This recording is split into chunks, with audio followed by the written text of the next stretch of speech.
প্রোডিউসারকে খুশি করো, নায়িকা তুমি কনফার্ম। টোটালি এক্সিলেন্ট, দেখার মতো ছবি। মুগ্ধ হয়ে দেখছিলাম ময়না, অসাধারণ একটা ফিল্ম।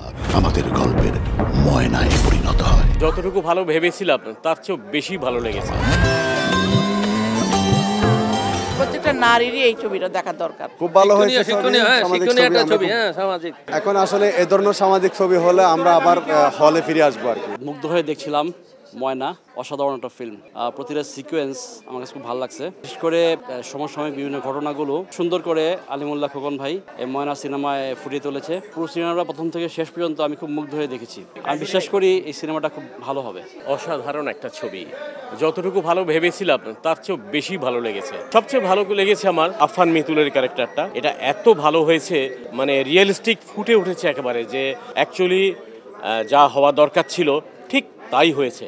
অসাধারণ, খুব ভালো লেগেছে। এই ধরনের ছবি যদি আরও আমাদের হয়, আমি বিশ্বাস করি আমাদের সিনেমার ভবিষ্যৎ আরও ভালো হবে। আমি চাচ্ছি এই ধরনের ছবি আরও হোক।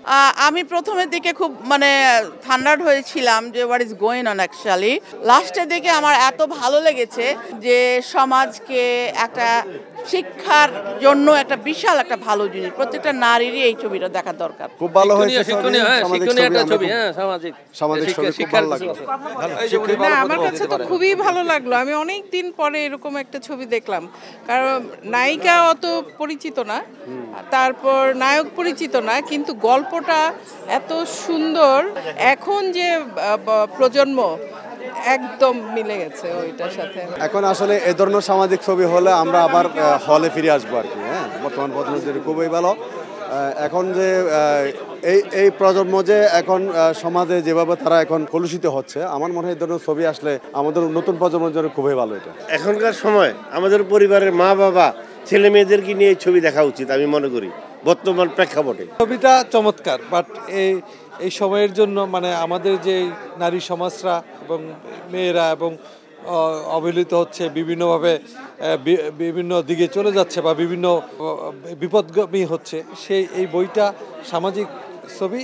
সবাইকে নিয়ে দেখলে হয়তো আমরা আমাদের এই নারী এবং মেয়েদেরকে বিপদগামী থেকে রক্ষা করতে পারবো। এটা এই ছবিটা দেখা উচিত। ছবিটা আসলে অনেক সুন্দর, সময় উপযোগী। কিছু বক্তব্য ছিল খুবই সুন্দর। একটা সমাজের ক্রমবিবর্তনের ধারার একটা গ্রাউন্ড এখানে শো করা হয়েছে। আর অভিনয়ের দিক দিয়ে স্পেশালি নায়ক চরিত্রে যে অভিনয় করেছে, একটা নায়ক হোক আর ভিলেন হোক, মেইন চরিত্র বলবো আমি, his expression was very very very good. নায়িকা doing his rising performance. Total sentiment, total expression was very very good. Totally excellent, দেখার মতো ছবি এবং অনেক সুন্দর অভিনয় করছে সবকিছু মিলিয়ে। এবং ছবির যে একটা কন্টিনিউয়াস দেখার মতো যে একটা ওই জিনিসটা খুবই সুন্দর করছে, খুব ভালো লাগছে। আসলে এই বয়সে এসে আমাদের পরন্ত বিকেলে এত একটা সুন্দর ছবি দেখতে পারবো এবং তার ফিনিশিংটা নায়িকা এত সুন্দরভাবে কম্পিটিশন দিল, প্রশংসার দাবি রাখে। নায়ক তো নায়ক, রিয়েলি বোথ আর হ্যাপি। ময়নার অভিনয়টা অনেক ভালো লাগছে, আর কিছু কিছু এত প্যাথেটিক লাগছে যে মেয়েদের জীবনটা কি, ঠিক আছে, এটা খারাপ লাগছে, কিন্তু ময়নার অভিনয় অনেক সুন্দর হয়েছে। নায়িকার অভিনয়টা অনেক ভালো লাগছে। সবাইকে ভালো লাগছে, নায়িকাকে। যে সিনেমাটা ভালো লাগছে। হ্যাঁ, কাহিনীটা ও তো বললো বাস্তব সত্যি কাহিনী। তো আসলে একটা মেয়ের জীবনে এরকম একটা ঘটনা আসলে কষ্টের একটা। আর নায়িকার এটাও ভালো লাগছে, কাহিনীটাও ভালো লাগছে, আর ভিলেনকে তো অনেক ভালো লাগছে।